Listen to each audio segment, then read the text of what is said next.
witnesses answered in the affirmative. Thank you all, and you may take a seat. We appreciate you being here today and look forward to your testimony. Let me remind the witnesses that we have read your written statement and they will appear in full in the hearing record. Please limit your oral statement to 5 minutes. As a reminder, please press the button on the microphone in front of you so that it's on and the members can hear you. When you begin to speak, the light in front of you will turn green. After 4 minutes, the light will turn yellow. When the red light comes on, your 5 minutes have expired, and we would ask that you please wrap up. I now recognize Governor Waltz for his opening statement. Thank you, Mr. Chairman, Ranking Member Lynch, and members of the committee. I'm proud to be here today as the governor of the great state of Minnesota. Wherever you go in this country, people tend to want the same basic things: safe neighborhoods, affordable household goods, meaningful work, good schools. That's what my administration has worked to ensure for our people, and that's what we've delivered.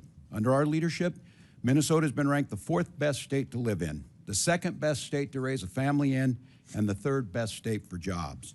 And when it comes to serious crime, Minnesota has hit its lowest level in over 3 decades, and we consistently have lower violent crime rates than the U.S. average. Now, we have a broken immigration system in this country. I think everyone in this room agrees with that. But nothing Minnesota has done to serve its own people stands in the way of the federal government managing border security and policies. While you've convened this hearing to explore the issue of so-called sanctuary states, Minnesota is not even a sanctuary state. Minnesota legislature has passed no such bill making Minnesota a sanctuary state, and I have signed no such law. Minnesota cooperates with federal authorities in a number of ways. When there's a convicted felon in our prisons, we ask about their immigration status and share that information with the Department of Homeland Security. We also cooperate with Homeland Security requests when there's a judicial warrant and when due process has been afforded by our Constitution has been served. But enforcing immigration law is not the role of local and state governments. The fact is, Congress has given federal agencies the authority to enforce immigration laws across this country. That includes Minnesota, and I support them doing so. It's the federal government's job to secure the border. That's why when I was in Congress, I visited the southern border and voted for bills that would have increased funding for Border Patrol, made it easier to hire qualified agents, and deployed advanced technologies to the border. Most importantly, I recognize that securing our border does not mean we sacrifice our constitutional values. Unfortunately, the cruel and misguided policies of this current administration fail to live up to those values. Minnesotans are angry with what they've seen happen to their neighbors. They're angry that the federal government has been snatching people up, putting them in prison, and deporting them without a shred of due process. There's been no notice, no meaningful opportunity to object, and according to the president, no way to get out of these overseas prisons once you end up there. And let's be clear, many of these are law-abiding Americans, people who have been granted asylum or promised protected status. In many cases, it seems these people were reported not based on a criminal behavior, but how they looked or what they've said and being in the wrong place at the wrong time. Even U.S. citizens, like a 4-year-old boy with cancer, sent to Mexico, away from his father, away from the medical needs, to a country he was not born in or had never been to. Americans deserve a sensible, humane, and effective immigration policy that reduces illegal immigration while protecting fundamental rights. Meanwhile, the administration continues to make life worse for hardworking Americans in a lot of other ways, trying to slash Medicaid, Social Security, Medicare, making basic household goods more expensive, and telling people they just need to do more with less. The American people deserve better. You all have the power to legislate, to investigate this administration's abuse and overreach, and protect the American people. And I have to say, I'm disappointed. At a crucial inflection point in our nation's history, Congress is choosing to spend its time trying to cast blames on states like Minnesota that have no hand in creating this crisis. While we may disagree on the best way to maintain border security and public safety, I know we should all be able to agree on a few principles: that everyone in America deserves due process, and that we live in a free country where people should not be locked up for exercising their basic constitutional rights. I hope you'll join me in enforcing accountability to those fundamental ideas, and I look forward to your questions. I yield back, Mr. Chairman. I now recognize Governor Pritzer for his opening statement. Mr. Chairman, Ranking Member, members of the committee, good morning, and thank you for inviting me. As governor of the great state of Illinois, I have seen firsthand how states have had to shoulder the consequences of a broken immigration system. I'm proud of how we have responded by promoting public safety, treating people with dignity, supporting our economy, and respecting the rule of law. Safe and compassionate immigration policies, I believe, are vital. In fact, my own family owes everything to this country accepting a young refugee named Nicholas Pritzer to its shores over a century ago. My great-grandfather fled the massacre of Jews in Ukraine and arrived in the United States when he was just 10, without a penny to his name. A social service agency provided him a place to live, a public school taught him English, a public university allowed him to pursue a higher education. My father and grandfather both were naval officers and raised their families with a powerful sense of duty to community and patriotism to our country that still lives deep in my generation. Both were successful entrepreneurs. My family story is not unique. Today, Illinois is home to 1.9 million immigrants. Just like my great-grandfather, they are hardworking, raising families, and paying taxes. Our state and our country have been strengthened by people from across the globe seeking freedom, opportunity, and refuge here. Recently, children, pregnant women, and others fled poverty, violence, and persecution, seeking asylum at our border. Some border state politicians chose to treat them as political pawns, busing them to states like mine and dropping them off in the dead of night in the freezing cold. Illinois chose a different path. Faced with a humanitarian crisis, our state made sure children and families did not go hungry or freeze to death. By doing so, we helped to maintain safety and order in Chicago. As governor, one of my responsibilities is to keep the public safe. That is why I expanded our state police, banned assault weapons and ghost guns to take guns out of the hands of criminals, and invested more than ever before in violence prevention. As a result, violent crime is down in Illinois, and Chicago ended 2024 with its lowest homicide rate in 5 years. As I have consistently said, violent criminals have no place on our streets, and if they are undocumented, I want them out of Illinois and out of our country. And as we are reminded in Los Angeles this week, we can all agree that violence of any kind, whomever it is directed at, is unacceptable. People must be held accountable to the law. Illinois follows the law, but let me be clear, we expect the federal government to follow the law too. We will not participate in abuses of power. We will not violate court orders. We will not ignore the Constitution. We will not defy the Supreme Court. We will not take away people's rights to peacefully protest. We also respect, and expect this administration to respect, the traditions and legal precedent that dictate how and when our National Guard and military are deployed. As governor, I've had to make the difficult decision to call the Illinois National Guard into service. I have always done it in partnership with my local governments and law enforcement, and with deep and abiding respect for the sacrifice I was asking of our volunteer armed forces.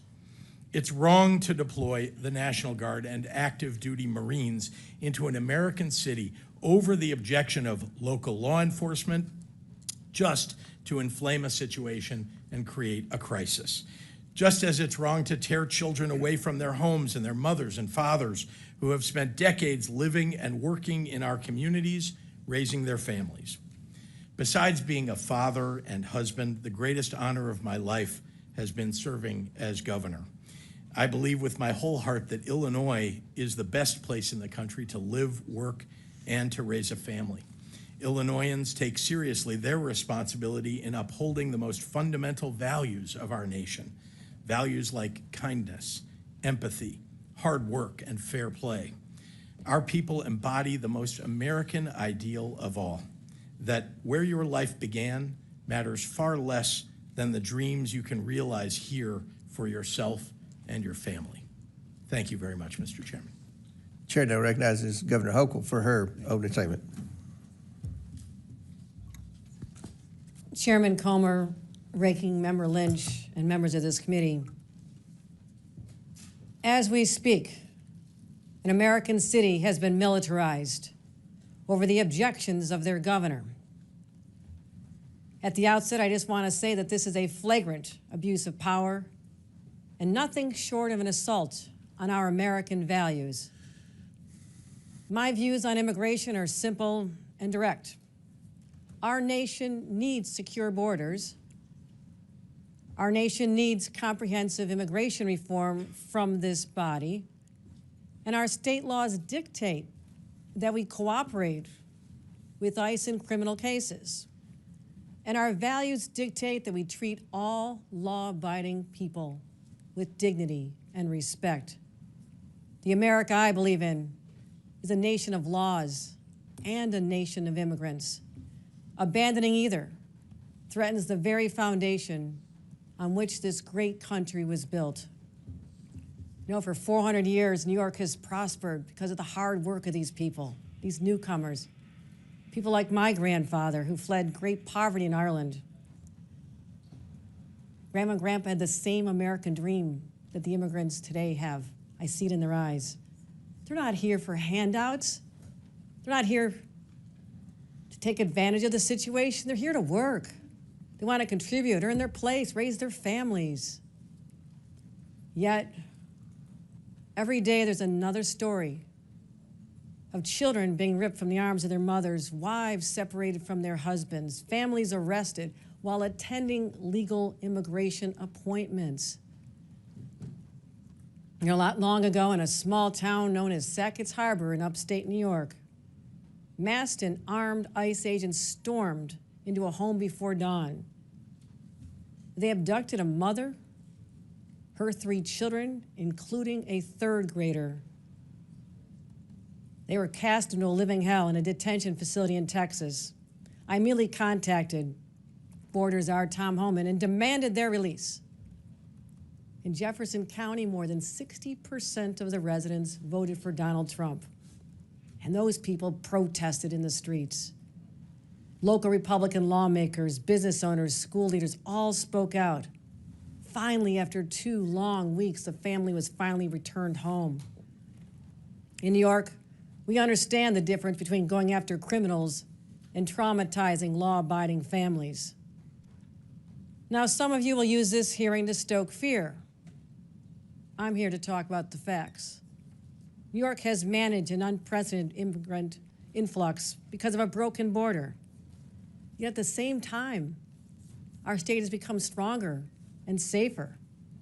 Today, New York has the lowest homicide rate among the nation's top 10 states.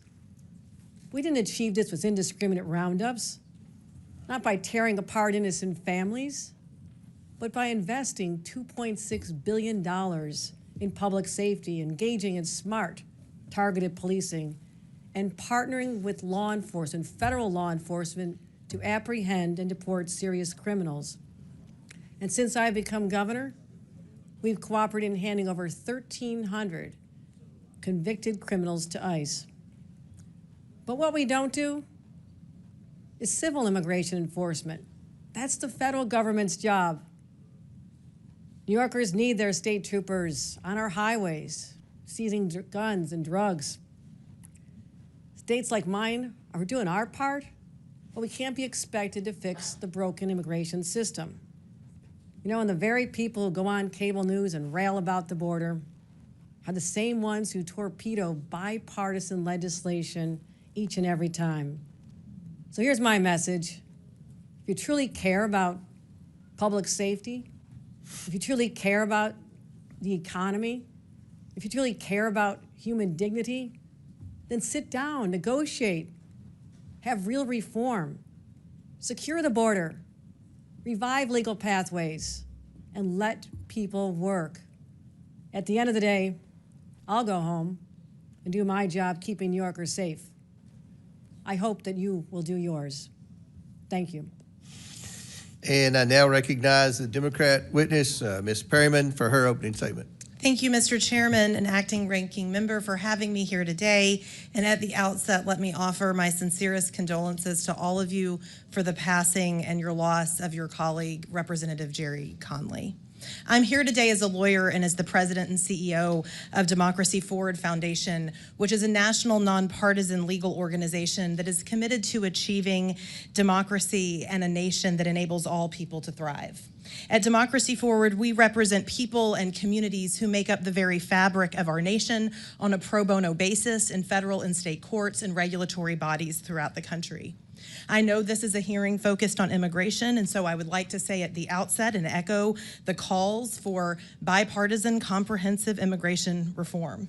I will also note that the rhetoric that we have heard the president and his allies use in recent days about immigrants and people in this country is inaccurate, overly politicized, and not solutions-oriented. Fundamentally, Democracy Forward Foundation's work centers on the premise that when the government does its job and delivers for people, our society is stronger. And when our government strays from that purpose, ignoring the Constitution, not achieving and respecting the fidelity of people's rights, our democracy and our people are in danger.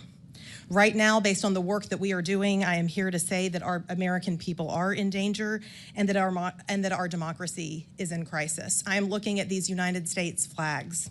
We need to remember who we are. We right now have a president who has proclaimed without irony that he is a king in a nation that next year will celebrate 250 years since it threw off the reins of monarchy. Since Inauguration Day, the president and his administration have acted beyond the lawful bounds of executive authority. They have usurped the power of this Congress. They have sought to eliminate due process of law. They have ignored court orders, and they are targeting people, civil society organizations, and lawyers. These are anti-democratic actions that present an overall threat to every single American and their well-being and to our values in America. That is why at Democracy Forward Foundation, we have had to go to court to file more than 70 legal actions in federal and state courts and agencies and offices since Inauguration Day to protect the American people's rights. From stopping the president's federal funding freeze, to blocking the decimation of the Department of Education, to having to safeguard due process, to challenging DOJ and Elon Musk's attempts to access personal data on behalf of individual Americans, our team is in court every single day on behalf of people of all identities and ideologies, people in red states and blue states, people in small towns, urban areas, and rural communities. Our work at Democracy Forward demonstrates that the United States Constitution is still here, and it is here for all of us. This administration's tactics with regard to immigration enforcement that we have seen, they shock the conscience. They shock the conscience of the vast majority of the American people, including people who do not see eye to eye on how to fix our immigration problem in this country. They have led us to file and have to file litigation on behalf of religious communities to prevent ICE from entering houses of worship. We are litigating against policies that prolong the detention of individual immigrant children without their families. And of course, we are challenging the lack of due process afforded to our clients, men who were disappeared through an unlawful agreement between the government of El Salvador and the United States Department of State. All told, the courts have ruled against the current administration more than 170 times in less than 200 days because of the fast-moving harms and flagrant violations of the law and of our Constitution. And while this is a dire situation, our work demonstrates that the American people are determined to protect their rights. They are determined to use lawful and peaceful means of petitioning their government and, when necessary, of holding their government accountable. People have talked about their families, and last week was June 6th, which is, of course, the anniversary of when American troops landed on the beaches of Normandy in World War II. I, too, am the mother of a 9-year-old boy, and that 9-year-old boy's great-grandfather served in that battle, and many others throughout the European theater. But as I reflected last week, we don't need to be in Normandy to defend our democracy in June of 2025. We need to be here in these halls, doing the work in courts across the country and in our communities. And we do need to remember the essential and historical commitment that our nation made at the end of that war to advance democracy and to ensure that we never turn our backs on people who are fleeing persecution. I so appreciate you inviting me here today to participate in this hearing, and it is with a sincere hope that we can come together that I offer my testimony and comments. All right, opening statements have concluded. We're now going to begin the questioning portion of today's testimony. And I'm going to begin with Governor Waltz. Governor Waltz, I thought that maybe your statement referencing ICE as Gestapo was an outlier statement, but now that Mr. Lynch has endorsed it, it appears that it could be some type of Democrat talking point. Governor, do you and other Democrat politicians understand why referencing ICE as Gestapo is offensive? I'm going to explain. The Department of Homeland Security is reporting that ICE agents are now experiencing a 413% rise in assaults. We see numerous videos of rioters obstructing and assaulting federal law enforcement after your remarks, including in Los Angeles. So, Governor, do you think that comments like that and rhetoric like that put ICE officers and other law enforcement in greater danger?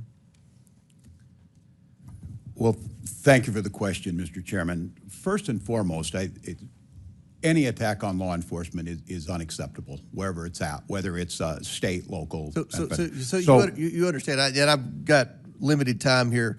I want to highlight for the governors that real-world impact of the policies that you all continue to defend, even in your opening statements, have on American families. Earlier this year in Governor Pritzer's Illinois, a previously deported illegal alien who had re-entered the country was allegedly drunk driving near the University of Illinois when he struck a car sitting at a red light and then fled the scene. The crash killed 2 young women, including Katie Abraham, whose father and stepmother are here today. And this is her poster. Katie had her whole life ahead of her, cut off in an instant. Governor Pritzer, this illegal alien should never have been here. He didn't just flee the scene. He fled the state and was apprehended by federal marshals in Texas using a false name. He now faces criminal charges for reckless homicide, leaving the scene of an accident resulting in death, and driving under the influence resulting in death. And he faces a federal indictment for having a fraudulent permanent resident card, a fraudulent Social Security card, and a fraudulent use of passport. Governor Pritzer, do you agree that this illegal alien who killed Katie should never have been in the United States in the first place? Thank you, Mr. Chairman. First, let me express my condolences to the family, and those are terrible circumstances.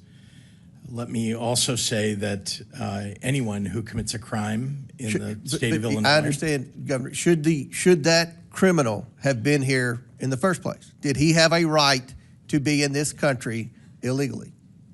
If the person is a criminal of any sort, then they ought to be So that person had a right to be in the United States. They ought to be given their due process rights, and they ought to be convicted. And the criminal who entered this country illegally, in your testimony, had a right to be in this country. No, I'm suggesting to you that when and I have responsibility for the state of Illinois, I can tell you that it's the responsibility of the federal government to manage immigration in this country. And if you're suggesting that the federal government didn't do its job, that is up to you. Let me ask you this, Governor. I can tell you that in the state of Illinois, do you believe that President Biden did his job in securing the border? I was critical of things that President Biden did. I think I've been very public about that. I wrote a letter to the president telling him that. Okay, thank you. Now back to Governor Waltz. You were obviously selected by Vice President Harris to be your running mate in 2024. I'm curious, did you ever ask Vice President Harris about former President Biden's and then President Biden's cognitive decline? No, not that I can recall, Mr. Chairman. You saw President Biden's disastrous debate performance. I'm just curious, you never did comment to Vice President Harris like, wow, he may not be on the top of his game. Nothing was ever mentioned to Vice President Harris. And the reason I ask, obviously, is because I know you watch CNN, and other networks have interviewed a lot of people, including Jean-Pierre and Buttigieg and others that have suggested that they were shielded from President Biden and weren't allowed to speak to him. And that you know, his mental decline was obvious. You never discussed that with Vice President Harris? No, not that I can recall, Chairman. And I, as governor and then being on the ticket, I was probably more concerned with my own debate performance than President Biden's, so no. Let me ask you this, Governor. Do you believe that the Biden-Harris administration secured the border? You mentioned it's the federal government's role to secure the border, to protect Americans from illegals entering the country, I guess. Do you think they did a good job of that?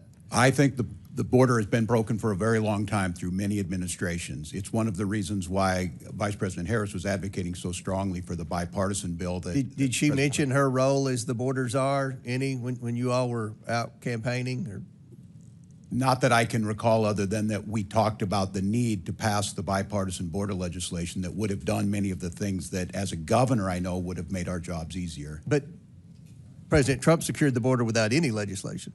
I mean, that was kind of a myth that was in the media and a Democrat talking point, that we needed legislation to secure the border. The border's secure. Everything's fixed? That's step one. Step two is to deport the criminal illegals, and that's where we're facing obstruction in your all state. So I'm sure there are a lot more questions that will pertain to that. My time's expired. I now recognize Ranking Member Lynch for his questions.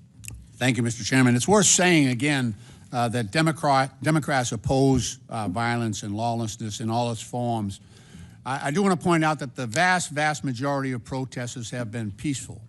But the most egregious and sweeping displays of the use of force and lawlessness we see in the United States today, and the gravest threat to the rights and freedoms of those that we hold dear, are the acts of the Trump administration itself. President Trump and his administration have crossed the line over and over again, from January 6th, when this building was attacked at his direction, to invoking the Alien Enemies Act, to dismantling USAID, to ignoring court orders, to the attacks and threats against law firms that were protecting democracy.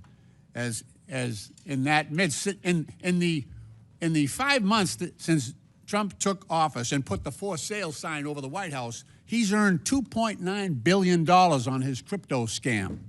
I mean, to call this unprecedented, that word has lost all its meaning. He keeps making history, but the wrong kind.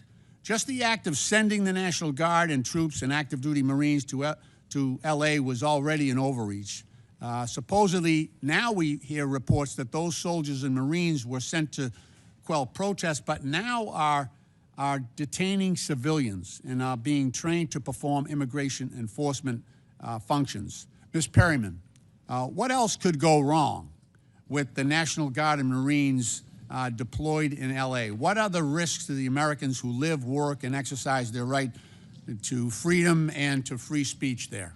Well, I would just say that what our Constitution recognizes and how good government functions is really based on trust. And when we look at National Guards, it is the governors that often call the National Guards in. And so, of course, the fact that we are seeing a situation where the president has taken this step without cooperating with the governor and with local communities there is deeply concerning.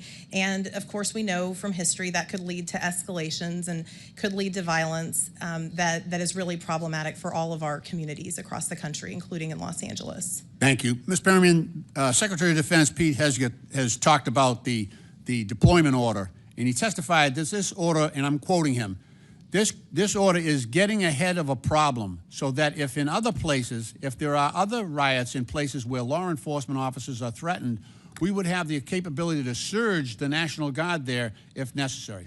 Ms. Perryman, how does the president's broad order and the presumption before the fact that military force would be deployed, how does that pose a threat to other cities across the country?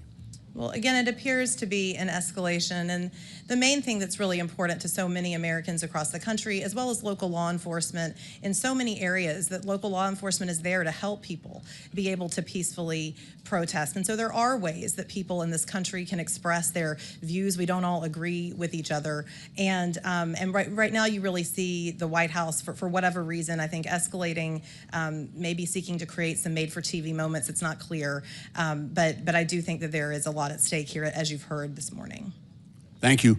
I want to ask each of the governors, this is a general question, how could each of the governors answer briefly how President Trump's policies, his assaults on the rule of law, and his interjection of military force into California, how that would threaten your states, especially where Secretary Hastings has said that he would support that expansion. Mr. Walz, Governor.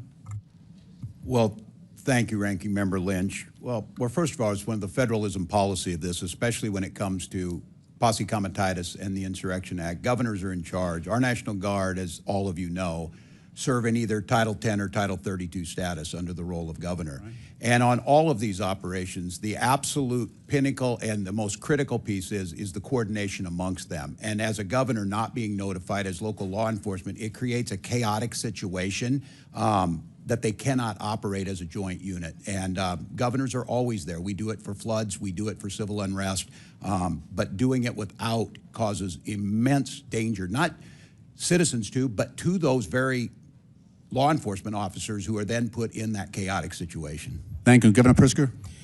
Local law enforcement are the ones who indicate to the governor or to their local officials who talk to the governor about their need for National Guard. And indeed, I've had that situation in the state of Illinois and called out the Guard when I needed to.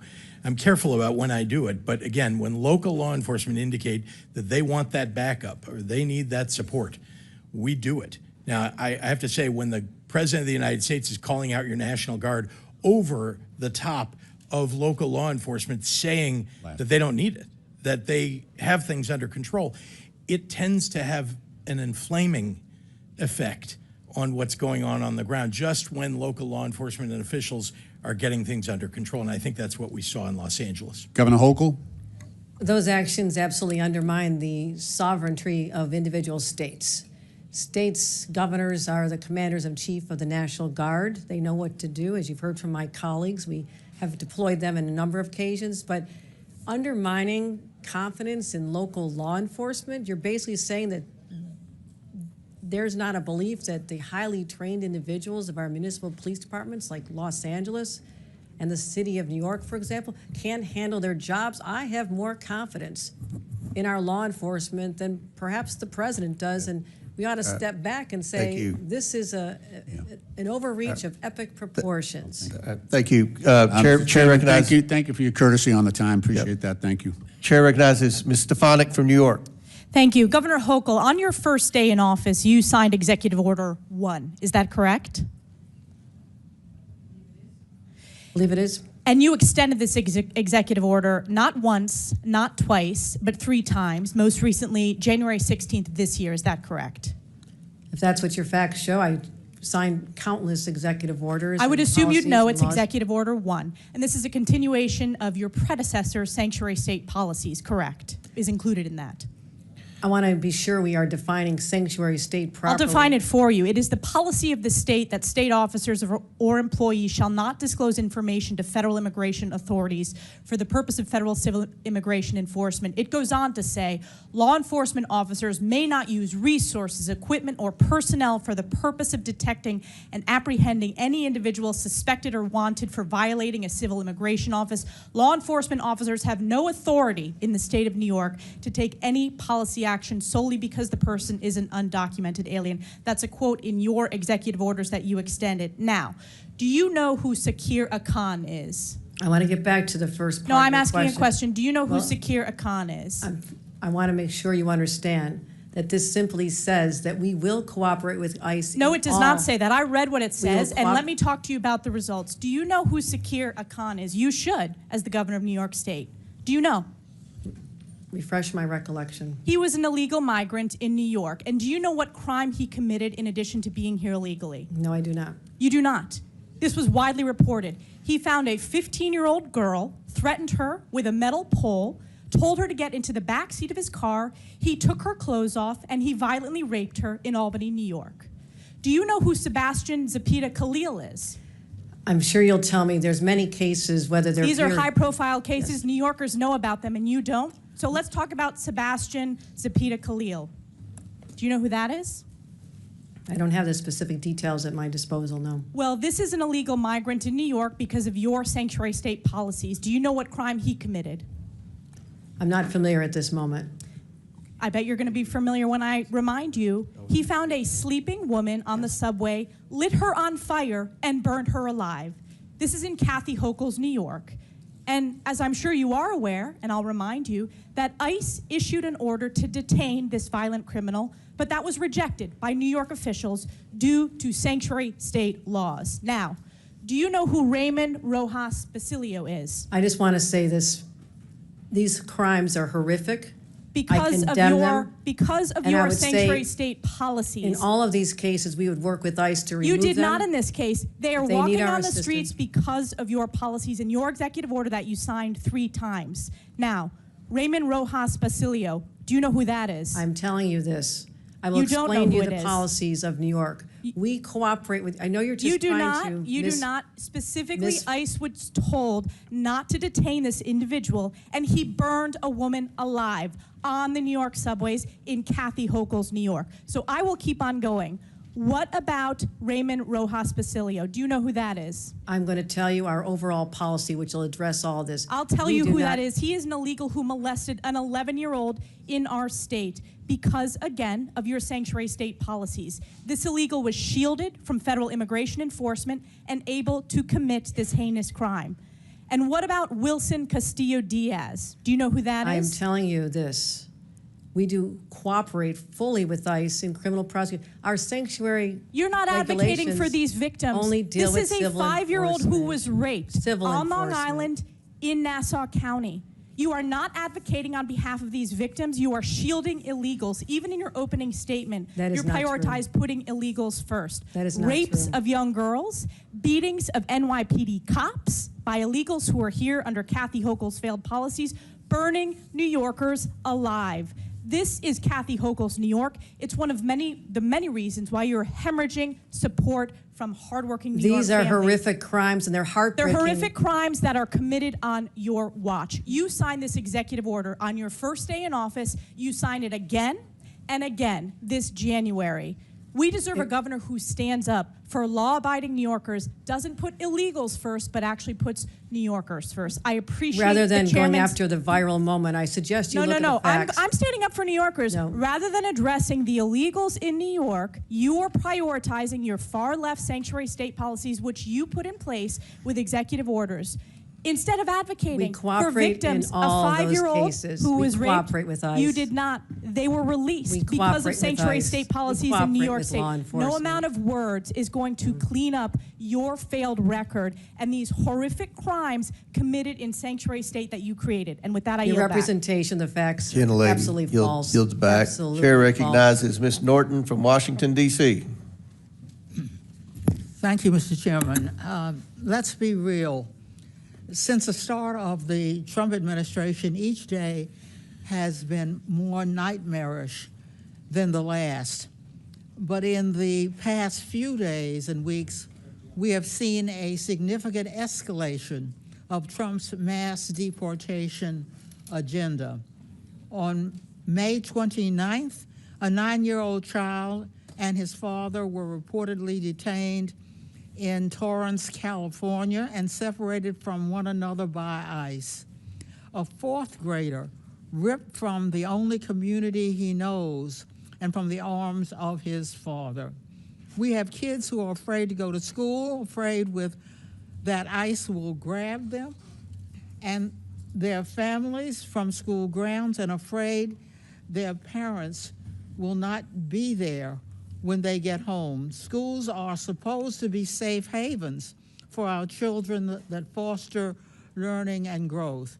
Instead, the Trump administration is deliberately weaponizing them, terrorizing children and families with its immigration policies, and threatening more than 600,000 students, kids with detention and removal. President Trump has called for an end to birthright citizenship, a constitutional right recognized since the end of slavery. He has cut federal contracts that give 2-year-olds representation in immigration court. He has ripped the children who are immigrants and United States citizens from schools, their friends, their neighborhoods, and their homes. There is no other way to spin this. President Trump is waging a cruel and deliberate war against children. Ms. Perryman, do all children residing in the United States have a constitutional right to attend public schools regardless of immigration status? They do. Ms. Perryman, how is President Trump going further than past presidents in authorizing ICE to carry out enforcement activities in schools, hospitals, and places of worship? Yes, I mean, this is what brought us to court on behalf of the Baptists and the Quakers and the Sikh communities and other religious communities that are having to challenge this. For more than 30 years, the country had a policy that prevented indiscriminate enforcement activities at what we call sensitive locations. That includes houses of worship, and it includes schools. We saw in the early days of this administration, the Department of Homeland Security rescind that policy and endanger people, all people, not just immigrants, but people who are seeking to engage in communal worship, people who are seeking to go to school, and to be present in other sensitive locations like hospitals. Governor Waltz, what does it mean for children in Minnesota if ICE comes to their classrooms? Well, thank you, Congresswoman. Minnesota prioritizes education. We're proud of our education system. We're proud that when students come to school, they get a good meal, they have well-qualified teachers, and it's a place where it's safe. It's a safe place where they can learn. We prioritize it because our economy depends upon it, and it's the right thing to do. Disruptions at places like school, when ICE is free to operate in Minnesota within the laws, but to disrupt schools, to disrupt and come to those schools, not only the impact to that individual student, but to the entire learning environment in those schools are disrupted by it. And again, we agree with everyone here, those committing crimes is where we need to focus, but being on campuses in elementary schools is not getting at that. Thank you. Governor Pritzer, when ICE detains and arrests parents as they drop off kids at school, how does this affect educational outcomes? Thank you very much, Congresswoman. Let me begin by saying that, as you may know, under President Trump, ICE showed up in Chicago nearly immediately and began terrorizing our neighborhoods, our schools, and parents. Indeed, many parents felt like they needed to go into hiding, even though their children needed to go to school every day.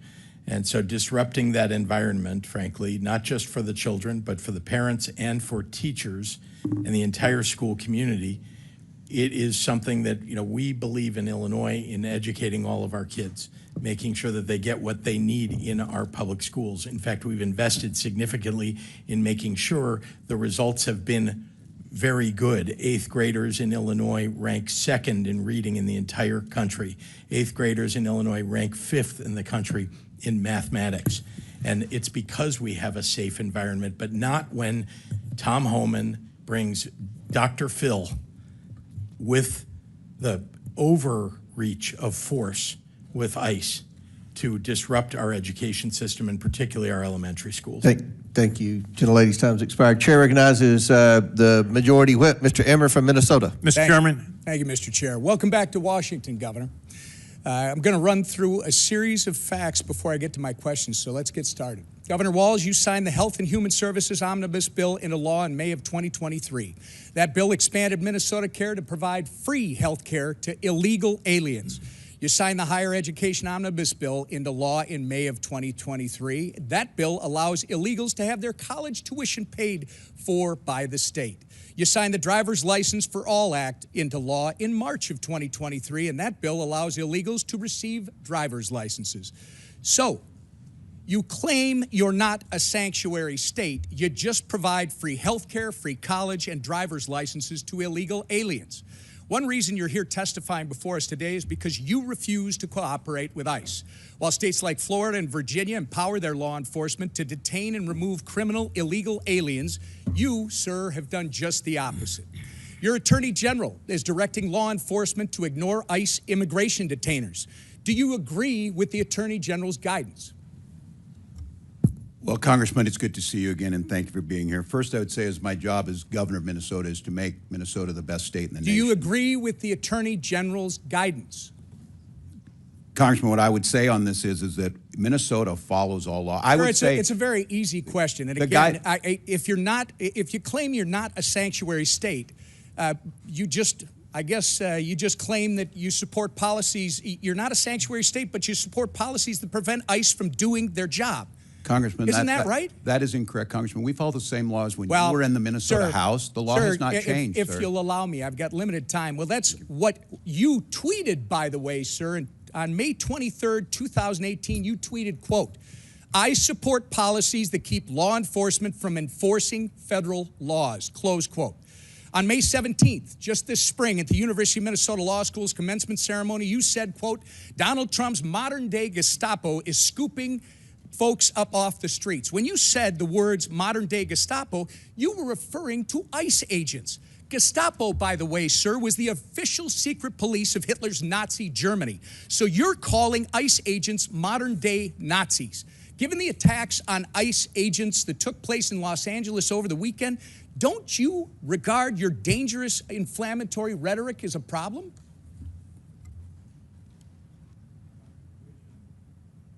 The questions do you want me to answer first? So, sir, it saddens me that you refuse to express regret from comparing ICE to Nazis. ICE agents are brave Americans who get up every morning, leave their families, and put their lives in harm's way to protect our country, sir. You, at the very least, owe an apology to these dedicated public servants. I will say, sir, inflammatory rhetoric such as yours and the other governors on this panel is responsible for putting a target on the back of every ICE agent who is risking their life to protect our communities. Minnesota is all too familiar, by the way, with the chaos that ensues when you refuse to work with law enforcement to enforce the law. In May 2020, looting, acts of violence, and arson occurred on your watch in Minneapolis after you refused to bring in the National Guard. Governor, your agenda is clear: free health care, free college and driver's licenses for illegals while handcuffing law enforcement when they're trying to protect our citizens and their communities. If you think that's not a sanctuary state, you shouldn't be governor. By turning Minnesota into a magnet for illegals, you have opened up our communities to dangerous criminals, including known terrorists, gang members, murderers, and child predators. You have sent a resounding message that if you're a hardworking, law-abiding citizen of Minnesota, your safety and well-being are not the priorities of Tim Walz and his administration. But if you're coming to our state illegally, you're not only welcome with open arms, you're entitled to free stuff on the taxpayer's dime. This is absolutely disgraceful. Governor Walz, your sanctuary state agenda has been defined by your utter failure. You have failed to enforce the rule of law. You have failed to uphold our national sovereignty. And most importantly, you have failed the people of Minnesota. The time for radical sanctuary state policy, sir, is over. The voters made that clear last November when they elected President Trump and Vice President J.D. Vance. You remember him, don't you? Governor, the time for real leaders and real leadership is now. And with that, sir, actually, Mr. Chairman, I ask unanimous consent to introduce into the record the governor's tweet that I referenced from May 23rd, 2018, which makes it clear his hatred for federal law enforcement. Thank you. Without objection, so ordered. Mr. Chairman? Yes. Mr. Chair Chairman. recognizes Mr. Mfume. Mr. Chairman, thank you very much. I have a unanimous consent request, and I'd like to present both of those to you at the same time. Proceed. Okay. I ask unanimous consent that we enter into the record an article from The Hill of the 8th day of June. Latinos for Trump co-founder blast inhumane immigration arrest. Without objection, so ordered. Thank you, sir. And the second one is from The Independent of May the 28th. Trump ordered a critically ill 4-year-old Mexican girl to leave the country. Experts say she could die in days. I ask unanimous consent. Without objection, so ordered. Thank you, sir. Chair recognizes Mr. Kristamorte from Illinois.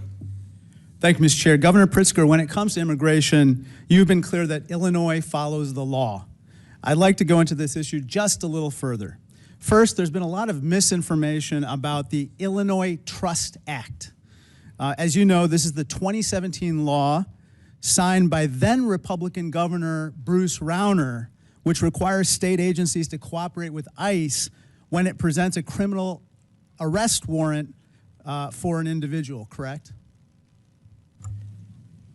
Congressman, yes, that's correct. And just to be clear, the Illinois State Police, the Department of Corrections, and other Illinois agencies must cooperate with ICE when they present a criminal arrest warrant, correct? And do every single time. This is Illinois law. Yes, Donald Trump may not like state law, as we're seeing in California, but what Donald Trump likes is irrelevant. The law is the law. The Wall Street Journal reports that ICE's recent raids in California, including at a Home Depot in the LA area, were organized because the administration was falling way short of its cruel goal of deporting thousands of people per day. Politico said this is, quote, the standoff that Trump wanted. There's another reason why Trump has provoked the current situation in California. He doesn't want to talk about what he calls the big, beautiful bill and what I call the large, lousy law. So let's talk about what Trump doesn't want to discuss. What Trump doesn't want to discuss is that his large, lousy law cuts $625 billion in Medicaid, a program that insures millions of Americans. Governor Waltz, in a press release on Medicaid cuts, you said, quote, the victims of these cuts will be families, children, veterans, rural Americans, and pregnant moms. That's what you said, right? That's correct, Congressman. And Governor Hochul, in a recent op-ed, you wrote, even if you don't rely on Medicaid, these cuts affect you. Because when millions lose coverage, hospitals and other vital healthcare institutions lose funding. And that strains the entire system. That's what you wrote, right? That is correct, sir. Governor Pritzer, cuts in the large, lousy law are going to leave upwards of 700,000 Illinoisans without health insurance. Isn't that correct? Yes, people will die.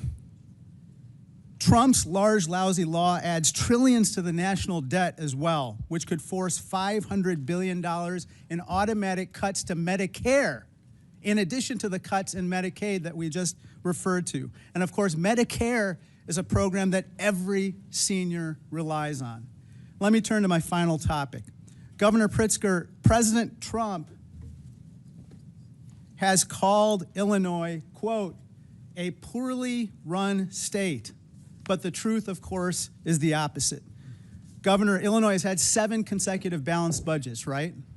That's correct, Congressman. And our credit rating has been raised 9 times in the last 6 years, correct? After 21 downgrades under Republican and others. And it now stands at an A rating, right? It does.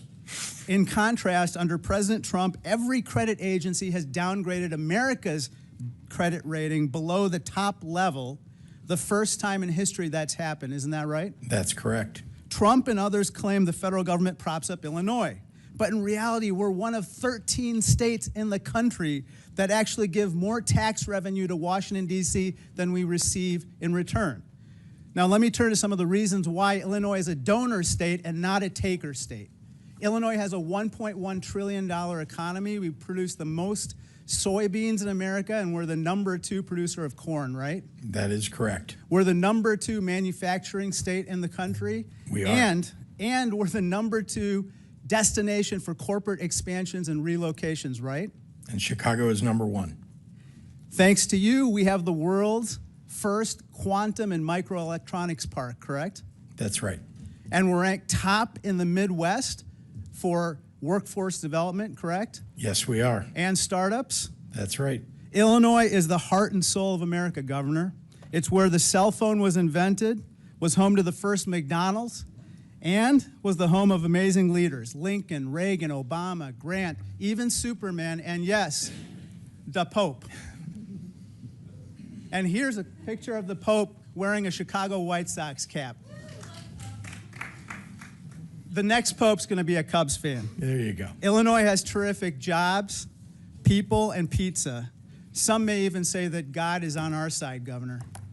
I'm proud to be from Peoria. I'll always stand up for Illinois, loud and proud. I yield back. Chair now recognizes Mr. Jordan from Ohio. Thank you, Mr. Chairman. Governor Hochul, third paragraph, second sentence in your written testimony, you said New York State cooperates with U.S. Immigration Customs Enforcement in criminal cases. Governor, who's Jesus Romero Hernandez? Thank you. I want to reaffirm that we do cooperate in cases where... That wasn't the question. I just read your statement. I can read your statement. Who is Jesus Romero Hernandez? I don't have the details on every I'll single tell you. person in the state of 20 million people. I understand, but this guy's a citizen of Mexico, deported 7 times, came to your state, assaulted one of your residents with a machete, choked a police officer, then when he was in custody, assaulted a corrections officer. ICE finds out this guy is in your state's custody, and they send you a detainer. You're familiar with a detainer, right? Yes, I am. Notice of action, immigration detainer to Tompkins County Jail from Syracuse Immigrations and Customs Enforcement. Section 1, they check a couple boxes. The first one they check is a final order of removal against the alien has taken place. That means a court has said this guy needs to go. This machete-wielding, cop-choking, corrections officer assaulting guy needs to go. Then they also check another box and they say biometric confirmation of who this individual is, this alien's identity. So they got the right guy, and a court has said he needs to go. Any idea what Tompkins County Jail decided to do with that detainer order?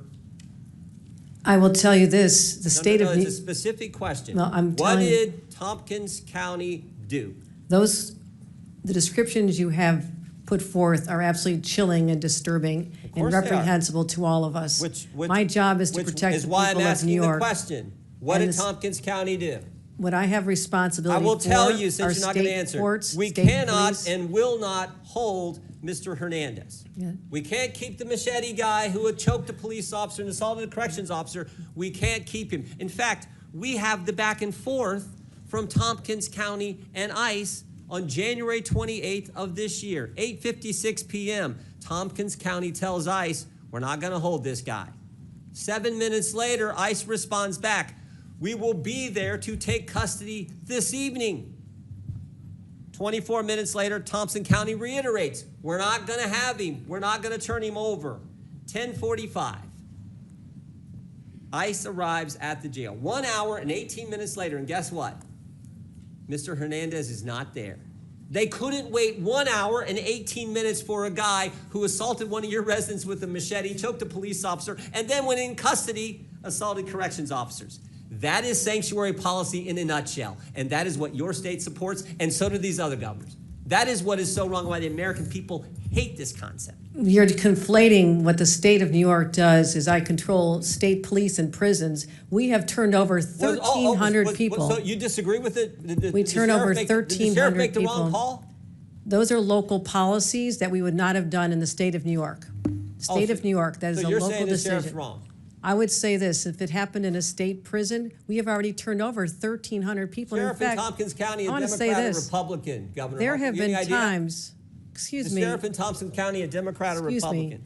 Excuse me. There have No, been excuse times me, I when- ask the questions, you give the Well, answers. I'm Is he a Democrat or for Republican? a second. Do you know? I'm asking for this moment to explain that I'm sometimes waiting for ICE is he a to come Democrat pick or up Republican, people. and do you agree with the believe actions he's a he Democrat. took? Do you agree with the actions he took? How about that question? They are in conflict with what the state of New York would do. Well, maybe they're scared. By the way, he is a Democrat sheriff. Maybe the county guys are a little scared because you said this. I'm quoting from, it looks like the New York Times.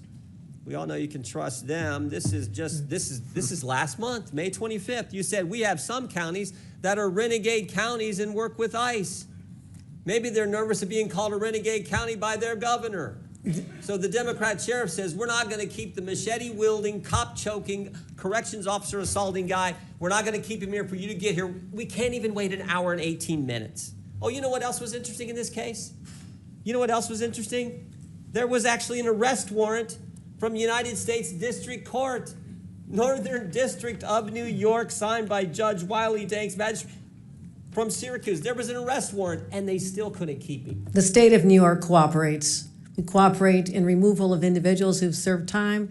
We respond to detention. You're confusing, and maybe there's a lesson in civics will here you that's say on the necessary. record right here, I got 12 seconds. Will you say on the record, was Tompkins County wrong in the actions they took on January 25th 2025, when they wouldn't hold the guy for 1 hour and 18 minutes. Was Those are Tompkins not the County policies wrong? that we would have in the state of No, New no, York. Those but- are not the policies we would have in a. Were they wrong? Should Because they, I've already have turned said that guy over to ICE? It's a I've- simple question, Governor. that was a horrible situation. The person should not have been out there, and It's a horrible situation, but it's a yes or no question. it is a response that this is a locality. Do you agree or in the disagree? state of New York, Agree or the person disagree? should have been held. Yes or no? The person should have been held, and in the state of New York, we would have turned him over. That is in conflict with what we would do as a state appreciate with the chair's respect to indulgence. I prison. yield back. And I want to know why ICE won't come and pick up the individuals who have served time in our state. I have cases where they have not even shown Governor, up. a court order and a detainer for a guy who did the things Mr. Hernandez did, and Tompkins County can't hold him an hour and 18 minutes,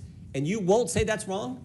I have said we cooperate when there's a criminal case where someone has committed a This is crime. We sanctuary turn them policy. over. This is sanctuary policy in a nutshell. You won't even You're condemn something that anyone mischaracterizing. with common sense knows is ridiculous. You're mischaracterizing the Chair. laws of the state I of had the New York. facts here. Oh, That's can all I right. do one other thing, Mr. Chairman? Now he's been rearrested, and guess what? This guy who's now been rearrested, there is imminent danger that this inmate will do injury give to him a himself and minute. to others and presents a threat to safety, security, and good order of the facility, so he's not permitted to leave his cell. So this guy is not even allowed out of his cell, but they let him out on the street a few months ago. That's how ridiculous this is. When he does leave his cell, it'll be go back to Gentlemen, his country under our time's orders. expired. of court. Chair recognizes Mr. Mfume, and I'll give you an extra minute. Oh, there you go.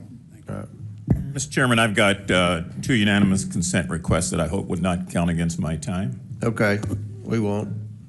Okay. Clock stop. I ask unanimous consent to submit for the record an article from Forbes magazine entitled "Trump Team Focuses Deportations on Immigration Numbers, Not on Criminals," Without objection, so ordered. and an article from the Rolling Stone from the 6th of last month entitled "Trump has now deported multiple U.S. citizen children with cancer." Without objection, so ordered. That's a good diversity of sources, the It is. Rolling Forbes Stone and Rolling Forbes, Stone. yes. I like that. All right, proceed. Thank you very much, Mr. Chair. A couple things on the record and then some observations. I don't know that I necessarily have any questions, but I do have some observations and a statement. I think before we let this get out of control, everybody on this side of the aisle is against violence of all forms. Everybody on this side of the aisle finds that to be unacceptable. We believe that convicted criminals who are incidentally illegally here and have been convicted should have no safe harbor. And we believe that victims of criminals should have our collective prayers and empathy. So this is not about Democrats not having a balance or about Democrats supporting something that is not right. The other thing that I want to say is that I find something eerily chilling about what's going on here. And what's chilling about it is that if I take myself out of 2025 and roll myself back in time, some of the hatred that I see displayed under the guise of good government just scares the hell out of me. We're not that far away from situations that existed where things like this affected other groups. And I'm not talking about anybody that's a convicted illegal criminal. I'm talking about innocent Americans who live in our neighborhoods, who do the work that we won't do, who abide by the laws, who play by the rules, who love their new country and who cherish their faith. Because if we just roll this clock on the wall back 75 years, we'd be looking at a time in Nazi Germany where people ran around with signs like this new ICE sign that says, "Report all foreign invaders to ICE," with Uncle Sam there holding up the sign. This could have been a Gestapo member 75 years ago, "Report all Jews." 100 years before that, it could be a plantation owner that said, "Report all Negroes and all coloreds and all those who are from Africa," because they are disrupting our country. So let's not get it twisted here. We in this country are not pure and pristine. We had runaway slave laws to kick the people who ran away from slavery. We had 50 years of black codes where you got fines and you got rewards and you got all sorts of things if you did or did not do something to report black people. After 150 years of slavery and 100 years of segregation and 100 years of Jim Crow after that, you could be arrested for anything in this country not that long ago. I remembered when the National Guard was deployed in 1968, and I walked out of my house facing fixed bayonets with men in uniform, not knowing what the hell they were there for, but obeying the chief executive officer of this country. And I know what it's like to face a bayonet and to face a National Guardsman. And I've seen the tension that it brought about and how that group of demonstrations across this country continue to go for days and days and days. And so don't give me something about, there's something about these people because they're immigrants. No, there's something about them because they're people, and like all groups, they've got bad people in them. I could have been arrested 75 years ago for walking into a restaurant, for drinking out of a water fountain, for being accused of looking at a white woman like Emmett Till did in 1955, and he was burned and lynched in this country. When future generations peer through the telescope of time, I hope that they look at us and realize that there are some who chose not to shirk their responsibility, not to run away from the reality and to face it head on. You know, not too long ago, I went to visit a proud lady who this year will celebrate her 149th anniversary. And she stands today, even as we sit in this hour. In her left hand is a great torch. And in her right hand, guess what? She clings the Declaration of Independence close to her breast. And on her head is a crown of spikes, and on her feet broken shackles, symbolizing freedom from tyranny, the tyranny that so many immigrants faced before coming to this country. And as that plane flew over, I could still hear her cry out through silent, concrete lips, saying, "Send me your tired, your poor, your huddled masses who yearn to breathe free. The wretched refuse of your teeming shore," she says. "Send those, the homeless, tempest-tossed to me. For I left my lamp beside the golden door, that all of you and all of you and all of you might follow." And so we came. Some took the circuitous route, some came for a thrill, and some of us came against our will. But we came and became what we are today as a nation. And we must never lose sight of the things that make us great or the things that take away from our greatness. Mr. Chairman, I yield back. Thank you. Chair now recognizes Mr. Gill from Texas. Thank you, Mr. Chairman. Governor Pritzer, do you know how much illegal immigration costs your state each year? No, sir, I do not. Costs over $780 per family per year. That's a lot of money, isn't it? Yes, it is. And may I ask, what do you mean by the cost? That is a lot of money for the cost of illegal immigration. Let me ask you, do you know who Franklin Jose Pena Ramos is? Are you talking about the federal government's cost to the state of Illinois as a result of the failed Ramos is? Immigration policy? It's a yes or no question. I'll take that as a no. Do you know who Jose Martinez Rangel is? No, sir, I do not. You don't. You should. Those are two men who came into this country illegally, raped and murdered 12-year-old Jocelyn Nungary in my home state of Texas. Do you think that elected officials should have welcomed them into our communities?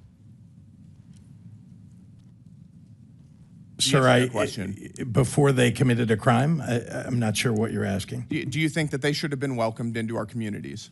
It's a very straightforward question. Someone who commits murder, no. Someone who commits murder should be apprehended. Why did you state during Biden's border crisis that illegal aliens, quote, should have been welcomed and helped by elected officials? When you say illegal aliens, I'm asking these you, are people who are given welcomed asylum. And helped into our communities. People who are asylum That's an easy yes or no question. Well, you're mischaracterizing them. It is your position that they should have been welcomed into our communities. Is that correct? There were asylum seekers who were here legally. And then they went on and murdered and raped 12-year-old Jocelyn. Someone who commits murder should be held accountable. We do that in the state. And you think they should have been welcomed into our communities before they did? I don't know how you can tell before somebody commits a crime that they are going to commit the border and crime. not let illegal aliens come into our communities. Do you support abolishing ICE? Asylum seekers. Do you support abolishing ICE? No, I believe we need an immigration force in the United States. You don't. In fact, you believe a budget is a moral document. Is that correct? I do. You do. You tweeted that. Your administration gave $12,000 to the organized communities against deportations, which just this past month was marching in the streets of Chicago with signs saying abolish ICE. Do you support this? I do not. Is this a support reflection of abolishing your an moral immigration values? force. Is this a reflection of your moral values? I do not support abolishing an immigration force. That's good to hear. Mr. Governor, do you think that biological men should be able to use women's restrooms? I'm not sure how this has to do with immigration. It's sir. just a yes or no question. Why are you It's very easy to politicizing answer. this? Do you I think thought that we were men here should be using doing women's fact restrooms? finding. I'm sorry? Do you think men should be allowed in women's restrooms? I'm not sure why this has come to this issue. You It has tweeted nothing to that do as with a immigration. protest against President Trump, everyone should use the other gender's bathroom today. Have you ever used the women's restroom? Not that I can recall ever, sir. No. You wanted everybody else to do it, but you didn't? Sir, I'm not sure why we're on a topic that has I'm nothing to asking do you, with you're today's hearing. advocating for men to use women's restrooms, but you didn't do it? I do not advocate that, no. Well, actually, you did. You said everyone should use the other gender's bathroom today. I can tell you that you are Do you regret politicizing saying this this? in a way that what we ought to be focusing on is Do you the regret failure of the federal encouraging men to government use women's restrooms? and the Congress to deal with immigration reform. Do you regret encouraging men to use women's restrooms? Again, you're taking us on topics that have. Did you ever nothing to consider do that with women don't the want you in subject their- that you in their invited us here bathrooms? for? So you're admitting that this is just a political circus. No, Is I'm that what you're doing? asking you This because is you put nothing this to do on with the immigration internet for everybody and to really see. about you grandstanding. I'm asking you, have you ever considered that women don't want you in their bathrooms? That's a private space that they don't want you or any other man in. Congressman, let's talk about You your can't say that failure to normal vote people can for say that Medicaid. they In don't- fact, you want to that take they don't Medicaid think away. men should be in and women's SNAP restrooms. And That's a veteran very services. straightforward question. You apparently want people And you're to encouraging die men to in the use United women's States restrooms because you where there want to could be take healthcare underage away. girls. Do you think that's appropriate? Sir, if we're going to Do you think that's politicize normal? this, let's talk about what you're doing to people in you this think that country that's normal? by virtue of your votes. All right, let's move on. with Let's President ask, Trump. do you support Hamas's agenda? Sir, I do not. They are a terrorist organization. Your administration gave a grant to the Muslim Civic Coalition, which just 2 weeks after October 7th was marching in the streets of Chicago to, quote, stop the U.S.-backed genocide against Gaza. Is that a reflection of your values? I have spent my life fighting anti-Semitism. No, I'm asking, is this a reflection of your values? I'm not sure why you're attacking Because me your about something in an administration organization. gave money to this organization. I'm explaining to you that what we do in the state of Illinois is stand up for what we believe are You didn't our have to rights give and money to freedoms. the Muslim Civic Coalition. People to have march the and right to call, express themselves. to stop We- the we U.S. don't- backed genocide against Gaza. That was your choice. I know that was your Republicans want to administration. take away people's right to free speech. We don't in the state of Illinois, and I They've do got not the believe right to that free is speech. proper. They don't have the right to tax dollars, and you gave them to them. You want to take those rights away from people. I understand. Gentlemen, time's expired. Chair recognizes Ms. Brown from Ohio. Thank you, Mr. Chairman. The Trump administration isn't serious about public safety. It's not serious about solving immigration challenges. It's only serious about blatantly violating constitutional rights, stoking fear, and demonizing immigrants for political gain. That's why Trump is weaponizing ICE to recklessly and lawlessly target immigrant communities. And here's the reality. 2 weeks ago, I met with community leaders from across my district. Multiple Hispanic faith leaders told me the same thing. Their congregants, regardless of immigration status, are afraid. Afraid to speak Spanish in public, afraid to attend community events, afraid to go to church. Because ICE under this administration has shown it will harass, detain, and deport even wrongfully. No due process, no oversight, no transparency. And now we're seeing this fear weaponized at scale. Just this week, the president deployed 4,000 National Guard troops to Los Angeles without the consent or consultation of California's governor. So let's be clear. This isn't about border security. This is not about law and order. What it is really about is a reckless power grab. Militarizing American cities doesn't make anyone safer. It escalates and puts everyone at risk. So Governor Pritzer, As Commander-in-Chief of your National Guard, how concerned are you about this executive overreach? Thank you very much, Congresswoman, and thank you for the remarks that you just made. Our job as governors is to concern ourselves with the public safety of our states. And indeed, one of the very important things that we do is listen to our local law enforcement and listen to the local officials who ask us for help when they need it. We have probably, in my view, forgive me, governors, we have the best state police in the entire country, and we have terrific 13,000 person National Guard. We go to our state police for support, and then, if necessary, we will ask the National Guard to step in. And again, only when local law enforcement and our local officials ask us for that help. When the President of the United States goes in over the top to grab our National Guard for domestic security, when there is not, as he said in a memo falsely, a rebellion, that is taking away the rights and obligations of a governor. And it ought to be done in consultation with governors. In fact, the more local you get, the more accurate, I believe, the information is about what's happening on the ground. That's why I speak with local leaders of law enforcement, CPD in Chicago or others, before we take any action with National Guard. The President of the United States fails. Why? Because he wants mayhem in the streets. Why did he call in Marines? And that's the point. This administration says it's targeting violent criminals, but that's not what's happening. They're going after parents dropping off their kids, workers showing up to their jobs, and asylum seekers navigating the legal system. And let me say this plainly. If you commit a violent crime in this country, you should be prosecuted. If you came here to do harm, this country is not your home. Governor Pritzer, can you set the record straight with which direction is violent crime headed in your state, up or down? Down significantly. Thank you. And Governor Pritzker, across the country, undocumented immigrants are less likely to commit violent crimes than U.S. citizens. Does that hold true in your state? Immigrants are less likely to commit crimes than people who already live there. Now, that may come as a surprise to some tuning in today, especially those fed a steady diet of fear. A recent poll found that Fox News viewers are twice as likely to believe the false claim that immigrants commit more crime. It's not true. It's not true. It's not true.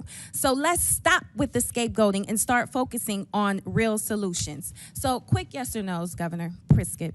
Did Trump's pardon of the January 6 defendants who violently attacked police officers make Illinois safer?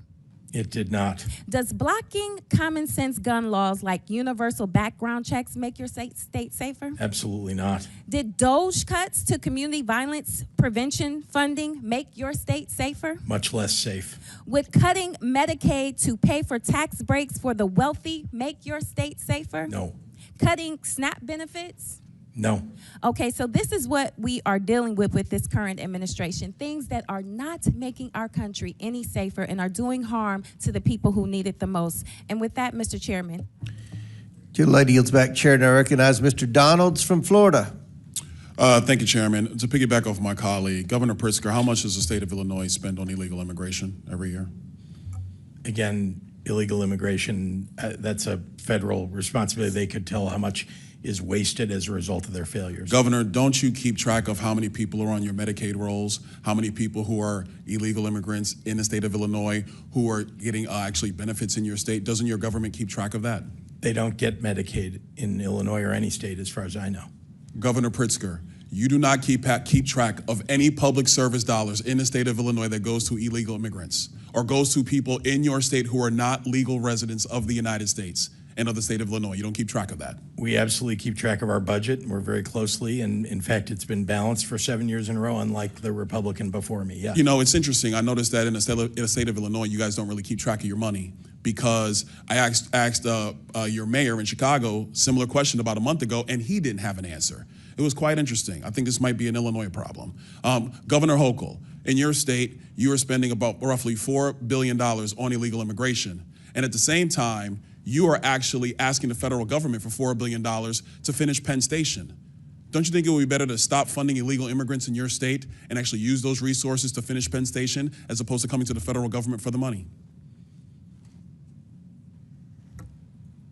Penn Station is owned by Amtrak, not by the state, so it's an appropriate use of their dollars, and Donald Trump has agreed to spend upwards of $7 billion. I appreciated that very much.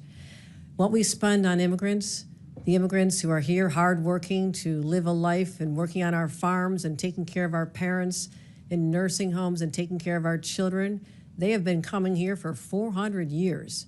And we don't keep track of individuals based on their status. We make sure that people have services so we don't end up with an unexpected.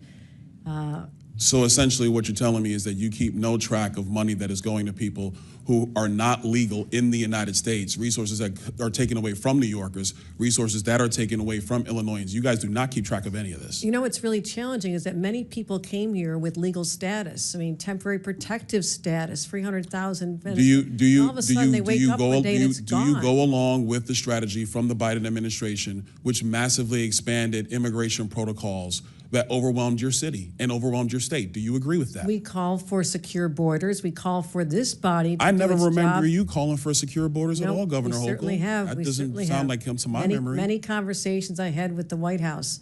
We asked for federal resources. I mean, you're putting a federal problem on our laps, and you know what? It gets old after a while. I wish you would just do your job. If your here party and actually would pass do the job of meaningful securing reform. securing the nation the way President Trump has now had to do twice, we wouldn't be in this predicament. Wouldn't you agree?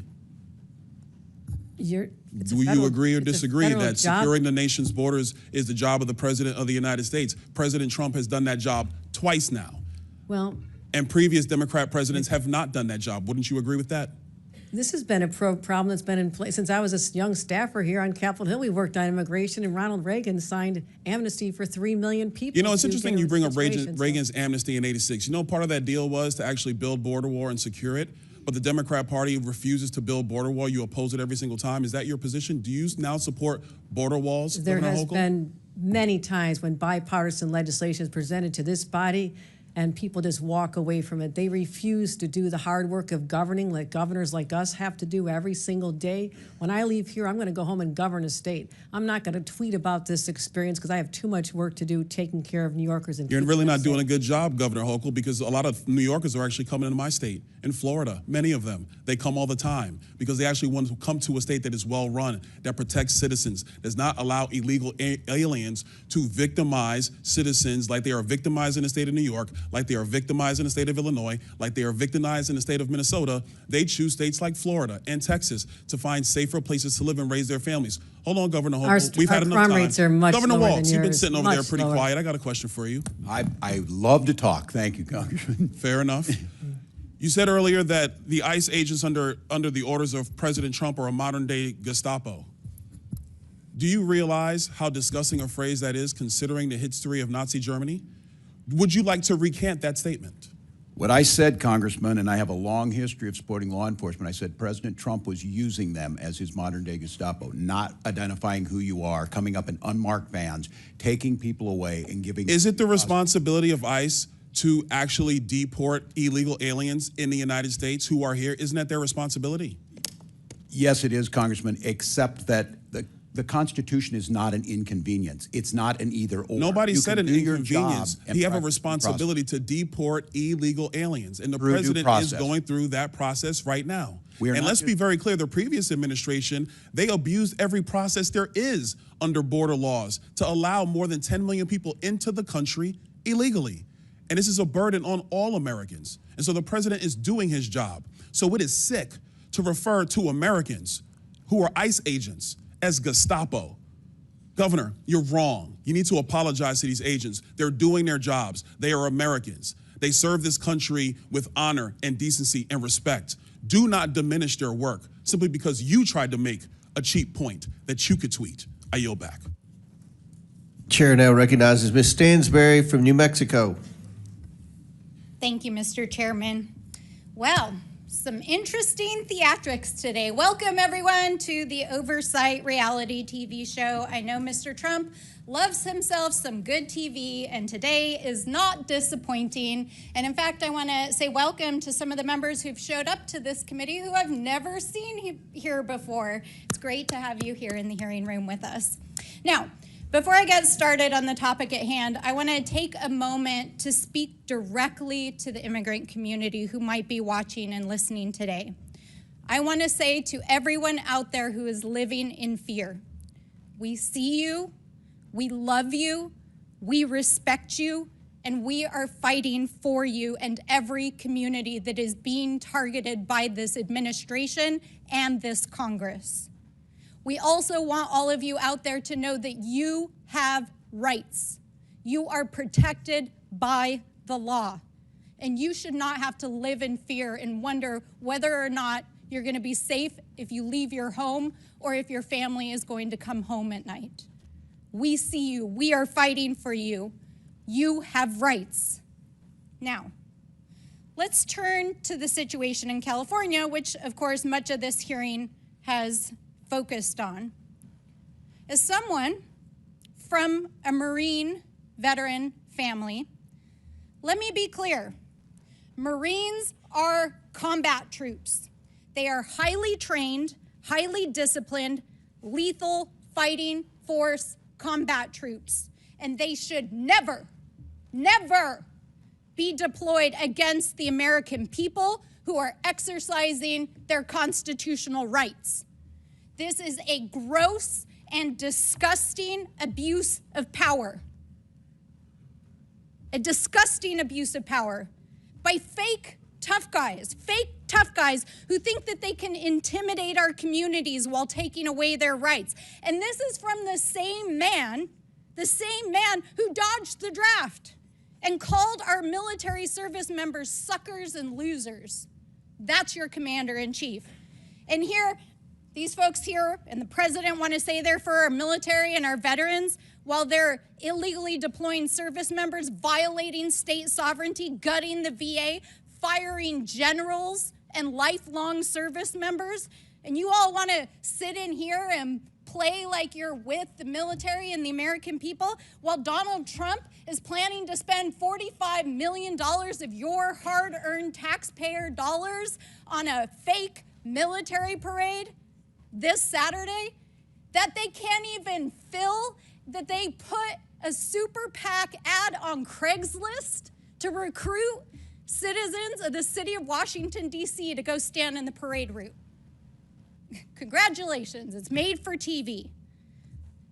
But this is serious because this is an abuse of power. So I want to read a list of grievances: obstructing the administration of justice, refusing to assent to the laws for the public good, sending swarms of officers to harass our people, keeping standing armies without consent of our legislatures, transporting Americans overseas to be tried for pretend offenses. Mr. Chairman, I wonder, do you know where these offenses come from? No? Aw, that's too bad. Because it's actually the Declaration of Independence. That's right.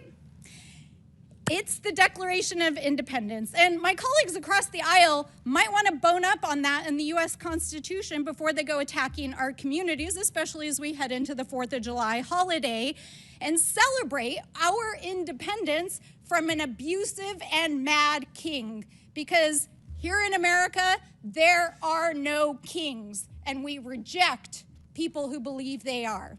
And no one is above the law, and we will hold them accountable.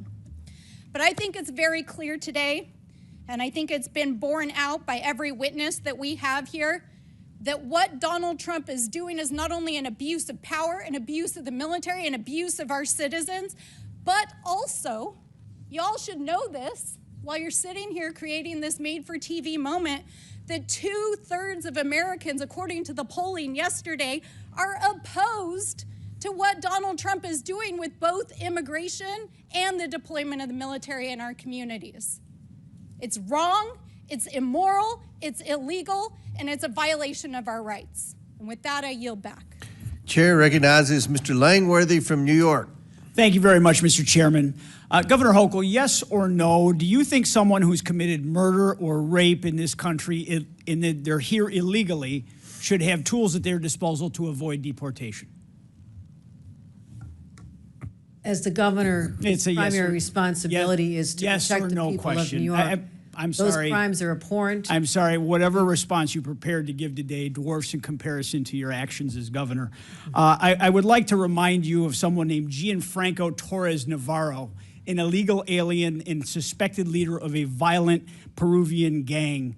He was tied to 23 murders in Peru and came to this country illegally across the southern border. He had his victims' faces tattooed on his body, and he was hiding in plain sight in Endicott, New York, for an extended period of time where ICE could not locate him. And why did it take so long to find him? Because policies like your green light law, which blocks ICE and U.S. Border Patrol from accessing critical DMV databases. In fact, it threatens the badges and threatens to charge with felonies any officer that shares that DMV data with federal agents. These agents rely on data to be able to know who they're pulling over on the side of the road. They're taking their lives into their hands every time they're trying to, keep our streets safe. The really sick irony here is that your government in New York, my home state, freely shares that same DMV data with the government of Canada at our bridges in you and my hometown. But it doesn't share that data with your American federal government. Why, Governor?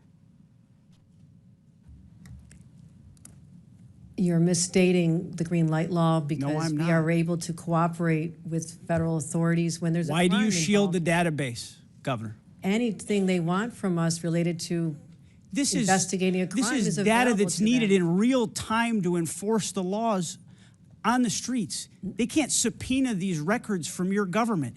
And I've had these conversations with my county sheriffs all across the state of New York, state police.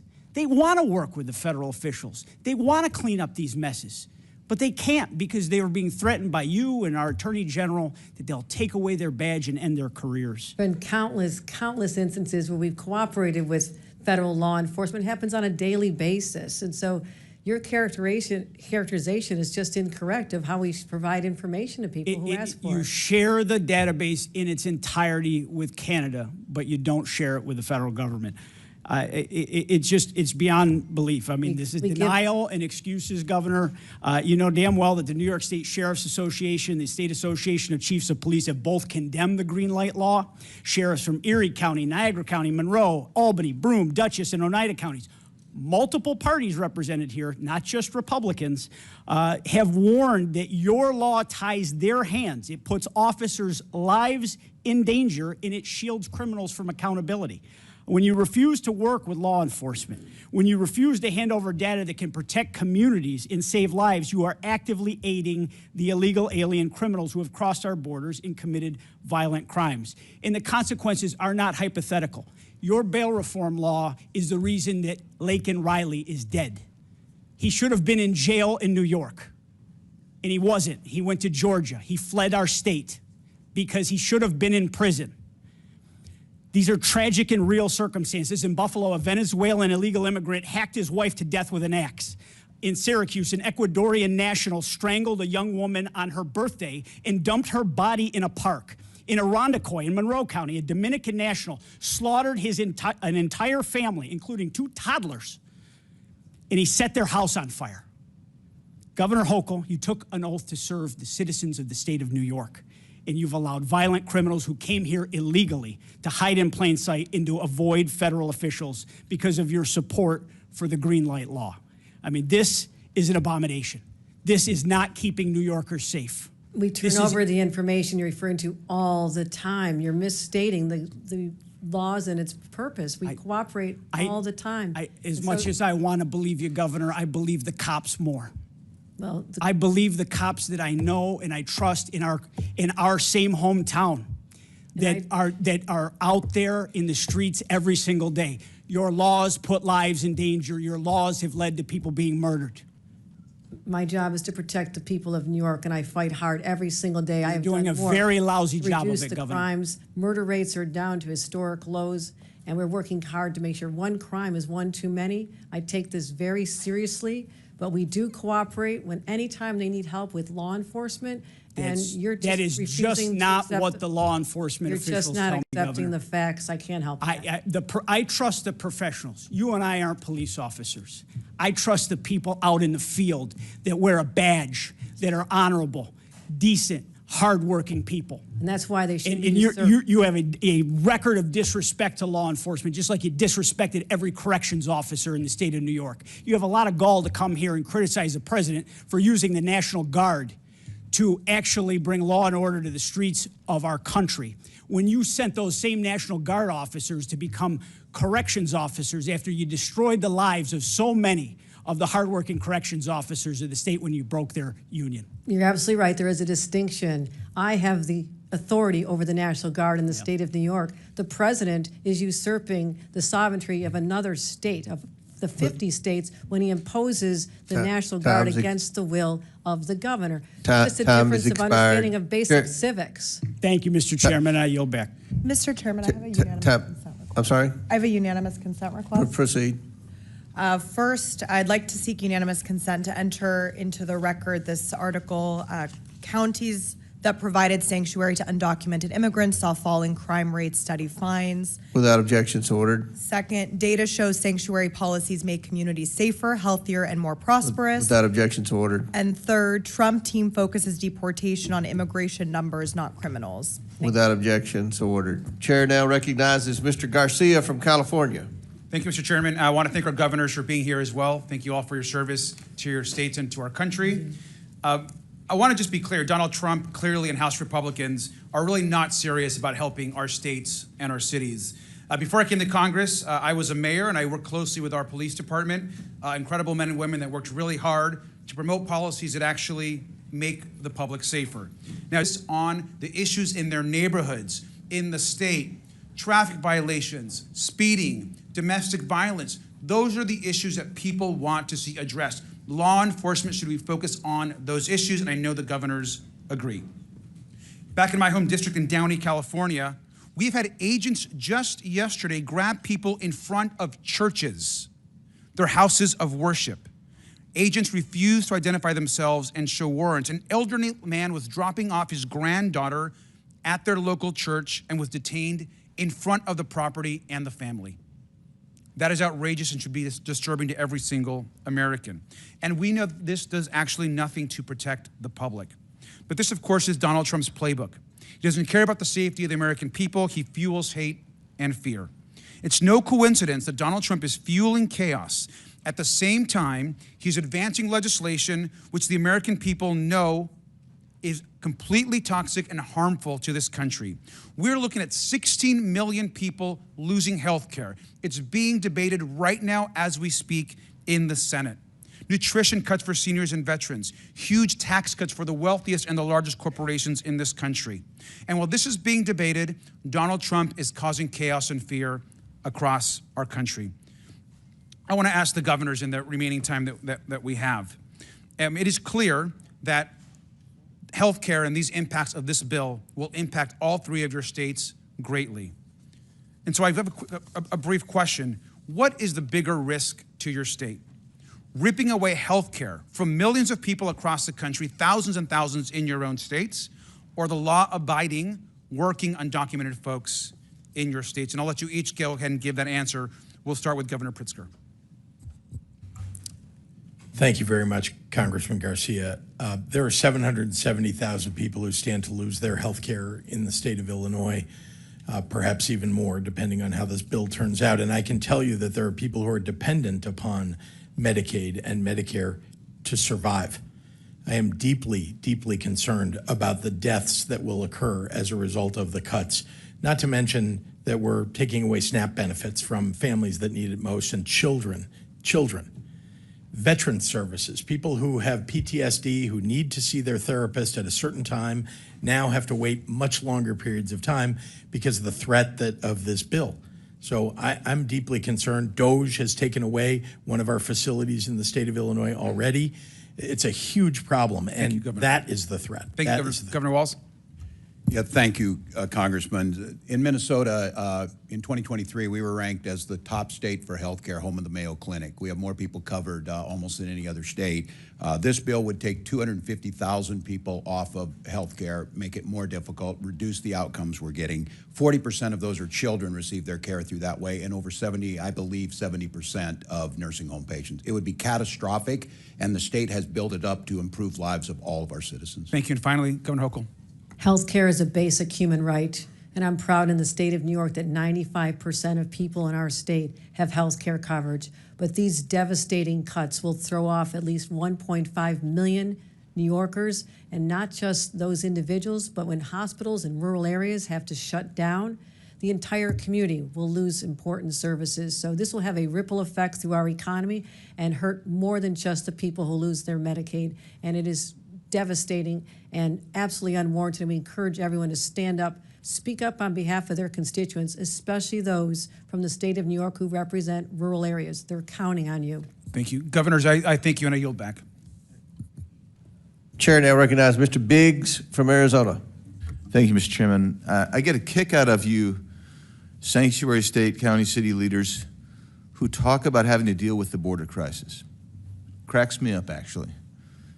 At least, Governor Pritzer, you did call it a crisis in your statement. I appreciate that. Ultimately, as you said in your statement, you received 50,000 illegal aliens into Cook County. And Governor Hochul stated that New York received about 220,000 illegal aliens. That's fantastic that you know those numbers roughly. Now I want you to imagine you're a southern Arizona community of about 80,000 people, sitting right on the border. And over the course of the Biden administration, a couple of million people came through your little town. And I quote you, Governor Pritzer, Illinois didn't ask for this crisis. And I'm going to tell you, neither did Yuma, Arizona. Its lone hospital, only hospital, couldn't handle the influx, nor could its single food bank, its law enforcement, its schools, and other services and infrastructure. That was a failure, you're correct, on the part of the federal government under Joe Biden. That's all stopped now. That's all stopped now. Because it didn't take a new law, it took enforcement of the current law. But you know what drew a lot of those people? Because you might have been down there once. I've been down there dozens of times. Taken more people from Congress down there than anybody else here. And you know what those people told me? They're coming here because they wanted to get to places, and they would name Chicago, and they would name New York to me. And I'd say, why the heck are you crossing here and not crossing at Del Rio? Because you guys offered sanctuary policies. They believed that they would be protected in your jurisdictions. And now that these millions of illegal aliens are here, permitted to get here by the Democrats and the Biden administration, your jurisdictions actually hinder the enforcement of immigration laws because of the sanctuary policies you've adopted. And then you have the temerity to complain about the influx of illegal aliens that strain your social services. Well, you did that. That's not even an unintended consequence. That's what it is. So I'll ask you, Governor Waltz, do you agree with your Attorney General's opinion stating that it's not lawful for Minnesota counties to hold people for immigration authorities, even if there is an immigration warrant? Do you agree with his statement? That's his statement. It's not yours. I just want to know if you agree with him. Yeah, well, I know you know this, Congressman, that all 87 Minnesota counties follow federal law. I don't know that. I just want to know. I don't know that. Why would I know that? I'm just going by your Attorney General. I haven't. He says not to do it. Do you agree with the Attorney General? That's all I'm asking. The Attorney General is elected independently in Minnesota. Nothing in his opinion allows it in Minnesota. So are you telling me you disagree with him? Could I have 20 seconds just to say? I just want you to answer the question. You're not answering the question. I served here, Congressman, and there's the respect to the witnesses to just be able to speak. Yeah, there is, and there should be respect, and that respect from the witness should be to answer the question. Our counties and jurisdictions can do whatever they deem necessary. They have to. Do you agree with your Attorney General? Apparently, we don't know because you're not going to answer. You're going to be oblique about it. So that's unfair characterization. I'm trying to answer. I'm not the Attorney General of Minnesota. Do you agree with his memo? And you're killing time because you're filibustering. Do you agree with his memo? That's all I'm asking. Nothing. And you don't want to even answer it. You just say, oh, you know, maybe yes, maybe no. I don't know. Let's go to you, Governor Pritzer. A lawsuit was filed against you in the state of Illinois, and you responded. Your response to the claim is that Illinois has a quote constitutionally protected choice not to assist federal authorities with deportation, close quote. Give me the constitutional reference you're making there. What are you referring to? Congressman, I don't know the lawsuit that you're referring to, and I don't know that I was the respondent in that lawsuit. I can say that This is from the response filed on your behalf. So you didn't read the response? Well, let me then ask you, if that is the response officially of you, how is that consistent with Arizona versus U.S.? It's not. How is it consistent with 8 U.S.C. 287 D3? It's not. Let's just cover the last 18 seconds. When you guys say you say we do give these people information only on a criminal warrant. Is there any distinction in 8 U.S.C. 1373A, 1324, 1324C that says, yeah, you don't have to give information, you don't have to provide the body, you don't have to respond to the ICE detainer? Is there anything in there that says there's a distinction between the criminal law, the criminal warrant, the criminal detainer, and a civil warrant, civil detainer? Is there anything in there? The answer is no. I'll answer for you. You do violate the law. You are sanctuary cities. And every one of you sitting there, if you don't know that by now, you should know it walking out of here, that you are actually committing a federal crime every time someone does that, because you don't have the authority under federal law or under the Constitution to negate even a civil warrant for someone who's violated a federal offense when you get a detainer notice. Yield back. Chair recognizes Mr. Frost from Florida. Thank you, Mr. Chair. All over the country, people are protesting nonviolently President Trump's treatment of immigrants, and they are right to. And I think it's important that we are clear as leaders about what's going on in this country right now. There is no mass deportation campaign. Deportation is a process that is not being followed right now. What's going on is people are being snatched up in the middle of the streets, trafficked, kidnapped in the middle of the streets, trafficked to other countries without due process. Trump is taking blatantly illegal and inhumane actions to stoke protests and then escalating things from there. Over the weekend, he sent the U.S. troops to California. This is dangerous. First, the California National Guard without the governor's support, and now the Marines. The Marines are trained to fight and win wars, not to de-escalate a protest in the heart of an American city. Members of our armed services have sworn an oath to the Constitution. They didn't swear an oath to Donald Trump, and they're not his personal army. And so in the face of a wannabe dictator, we have to have strong opposition. First, the Trump administration says they're going to arrest judges. Then they arrested a judge. Then they talk about arresting elected officials. Then a mayor gets arrested. Then they said they'd arrest a member of Congress, and one has been indicted. Democratic member of Congress has been indicted. And now we have Trump's border czar, Tom Homan, who's threatened to arrest the California governor. And I don't think we should take this as an empty threat. Why is Trump now saying he wants to arrest governors? It's because he knows that some of the people who are going to be the greatest opposition to his lawlessness are Democratic governors standing up for their people.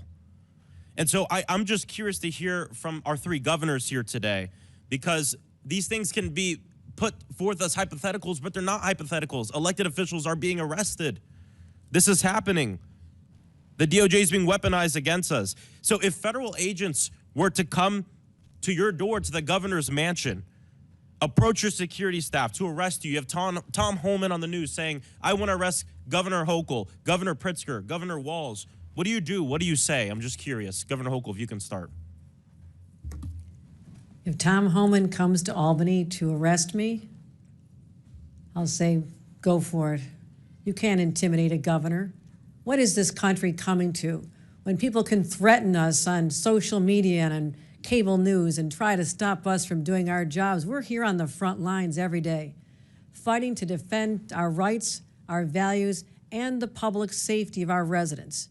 And so anything threatening our responsibility is an assault on our democracy, nothing short of that. Thank you, Congressman. Let me begin by saying I have the highest duty to protect the people of my state. And indeed, if Tom Homan were to come to try to arrest us, I can say, first of all, that he can try. I can also tell you that I will stand in the way of Tom Homan going after people who don't deserve to be frightened in their communities, who don't deserve to be threatened, terrorized. I would rather that he came and arrested me than do that to the people of my state.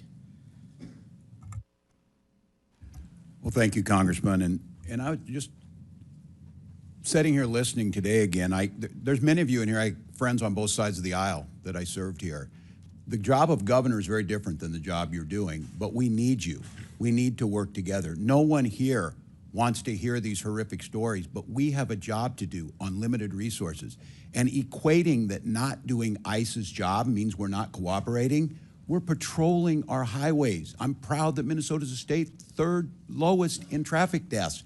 If we start doing all the things at ICE, and nothing we do precludes them from doing their job. And so threatening and political, and I did not realize, I guess, I watch it, I didn't realize how much animosity there's here. We have a responsibility to the American public to work together, and I think threatening arrests on elected officials, Congressman, it doesn't help any of us.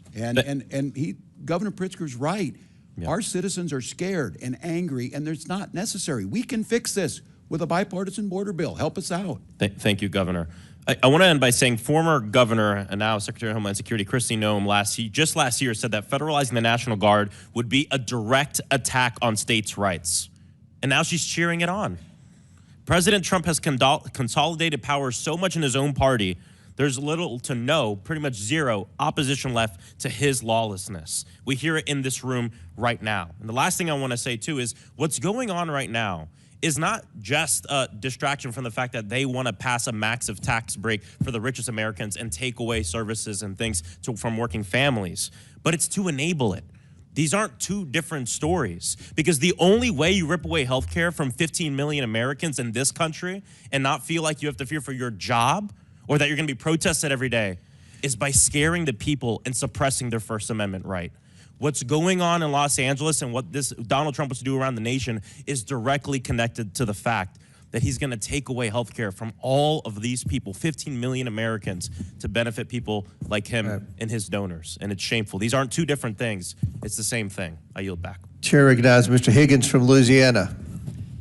Thank you, Mr. Chairman. Governors, I guess thank you for being here today. This was staged to be it was bound to be, political conflict here. But I like to get pretty real with each of you. I know Governor Waltz pretty good. He and I came to be, believe it or not, America, Governor Waltz and I came to be quite friendly. I consider him a friend for many years. And it was fascinating that we disagreed on almost everything politically. I doubt there was a vote we had in common, but I'm pretty sure I could call Governor Walz and get a straight answer, even now, at least in private. But in a setting like this, it's difficult to get a straight answer because you're being viewed so closely. All of us are. So I'm going to try and be real with you. And Governor Pritzker, I don't know you. Governor Hochul, I don't know you. I can tell you that that you strike me as extremely political, rather arrogant, quite smug, good lady. And this is a serious topic, man. We have hundreds of thousands of Americans dead from fentanyl that came across our border. Our nation suffered generational trauma for 4 years from open border policies. And we listened in ad nauseum, speech after speech after speech about how Mayorkas, who struck me as equally smug in many horrific meetings, said we need more money, we need more laws. We never needed more money, we never needed more laws. We needed an executive branch that had the will to enforce the law and thus end the trauma that the American people were continually suffering at our southern border. Now, the impact of that policy remains, and sanctuary cities are a large part of this thing. Now, I don't know the life of you three, your background. I don't know if you've held the hand of a mother or father had to deliver to them the news that their child had been killed by a violent criminal. Prayed with that person, but I have. And the victims of crime commonly have a simple refrain. Why? Why? Why did this happen to my family? And I'm going to ask you, Governor Pritzer, and you, Governor Hochul, what do you say to those people when, have you ever had the courage to speak with one in person, in private, without cameras, and when they ask you why was this horrible person invited to Illinois or New York? Why do your sanctuary policies encourage, why did this guy that killed my daughter, why was he in my state? Why? Representative. Don't tell me it's limited resources. Representative. Don't tell me it's limited resources. I'll let you know when it's time for you to answer the question, madam. Okay. Don't tell me it's limited resources, because we're talking about the resource of righteousness and goodness. And God controls the bank of righteousness and goodness. And there's no limit to that withdrawal. Governor Pritzer, what do you tell a family when they ask you why? Why was this murderer in my state that came here across the border illegally and was encouraged to come to my state by your policies? Go. You said invited or encouraged. 50,000 people invited were and encouraged by 50,000 sanctuary people were policy. shipped to my Yes, state yes, yes. by a Don't border beat around state the governor. bush. Own it, man. I'm not beating Own around. it. I'm telling you, 50,000 people were shipped to my state by a Would you ship Republican them back? border state governor. 50,000 is a smidgen. We have 15 million cross the border. I understand. I'm glad they bust some to your state. I have been clear your sanctuary about policies favoring border Governor security. Hochul, There was a I'll give bill you the last year couple of on that seconds very here. subject, sir. On the Governor question of Hochul. what And I'd you say to opposed that it. family, I would say my heart is breaking for you. I'm a mother. When you describe the pain of a family like that, I've been there. I have held victims' families in my That's a arms. good start. And I'll tell you Mr. this, Chairman, you appear my to be a time has religious expired. person, I yield. but we are called. Gentleman's time's expired. Chair recognizes Ms. Lee from Pennsylvania. Mr. Chairman. Well, I recognize ranking member for unanimous consent. Okay, a couple of things. One, I want to raise a point of order. It is against the rules to attack or to breach the decorum with respect to our witnesses. You can't. Well, the ranking member You has look a different like this, definition or you of look attack like than I that. do. You That's look like for sure. this. You cannot criticize the countenance of a witness when they come before the committee. You can raise issues, no question, but you cannot personally attack a witness. That is not within the rules. That is not in accordance with decorum here.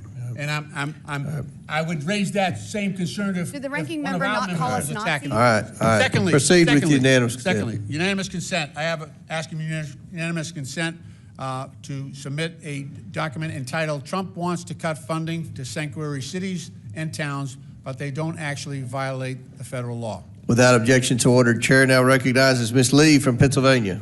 Yeah, thanks, Mr. Chair. It's always funny the lack of decorum that we get, and people we do drop the gentleman act here oftentimes when attacking women who aren't able to defend themselves with equal time. But that's kind of the theme here, right? Attacking Americans or people who are not able to defend themselves, or at least who Republicans hope can't defend themselves. And that's what we're seeing essentially in Los Angeles. So I would say that this hearing is quite timely. What's happening with ICE and the military in Los Angeles is terrifying, and is directly caused by Trump's policies and his cruelty. It was Trump's overzealous ICE agents who started this specific incident. And now they want us to get bogged down in arguing over the right types of protest or the right types of way or the right way to defend yourself, the mythical perfect type, so that we could ignore that Trump is the one who is escalating all of this. Trump is the one who ordered in thousands of National Guardsmen over the objection of Governor Newsom, something that hasn't been done since 1965. Trump is the one deploying Marines, not on an enemy abroad, but on the American people who are exercising their First Amendment right in this instance. the only opportunity that they have to defend themselves against lawless lawmakers who are imposing cruelty upon them. For a party of so-called law and order folks, they sure are stampeding over people's constitutional rights and intentionally inciting more chaos, more fear, more anxiety, and increasing the likelihood that people will get hurt. In the end, what's happening in Los Angeles is just one of many incidents where Trump and his administration have not given a single damn about people's safety. For one, the ICE and DHS agents that are arresting people and raiding places often don't even have any kind of uniform or identifying badge. They're masked and they're in unmarked cars. Ms. Perryman, just briefly, why is it so dangerous to have masked, plainclothes ICE agents arresting people? So I'll just thank you, Congresswoman, for your question.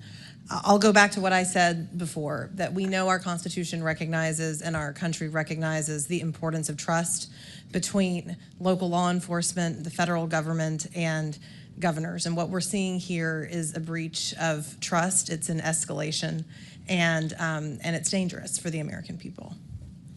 Trump said he was only going to go after undocumented criminals, but that's clearly not the case. Whether through incompetence or straight up racial profiling, ICE and DHS agents are wrongfully arresting U.S. citizens. We've talked about it today, and catching these mistakes often happens too late, after an American citizen has already been illegally thrown into another country, and Trump's administration is doing nothing to get them back. These agents are also going into previously protected spaces, as we've discussed, like churches and schools and hospitals. DHS agents tried to get into an elementary school by lying that they had the permission from the parents. That is a cartoonish level of evil. ICE also arrested a Massachusetts high school senior, Marcelo Gomez da Silva, on his way to volleyball practice. Governor Walz, you're a former teacher and coach. Do you think these kinds of actions create instability for students? And do you worry about increasing anxiety of kids coming to school? Well, thank you, Congressman. I certainly do. Creating that safe environment where our kids can come and the expectation is to learn, they certainly do. Once again, there's no reason to use these enforcement actions at those locations when there are other tools. And I think, again, this false equivalency that we do not want violent criminals to be arrested, detained, and go through due process, we do, but hugely detrimental to the educational system, hugely detrimental to a system that is dependent on trust and the goodwill of everyone in that school system. So yeah, it is detrimental. Thank you, Governor Walz. These same kids getting arrested are often being separated from their families. They are scared, they're alone. An attorney is one of the few resources they had access to that is now being taken away as well. The Trump administration has canceled contracts with legal groups that represent those undocumented children in immigration court. This is going to force thousands of kids as young as 2 years old to represent themselves very quickly as we're running out of time. Ms. Perryman, how's a 2-year-old supposed to represent themselves in court? A 2-year-old can't represent itself in court, him or herself in court.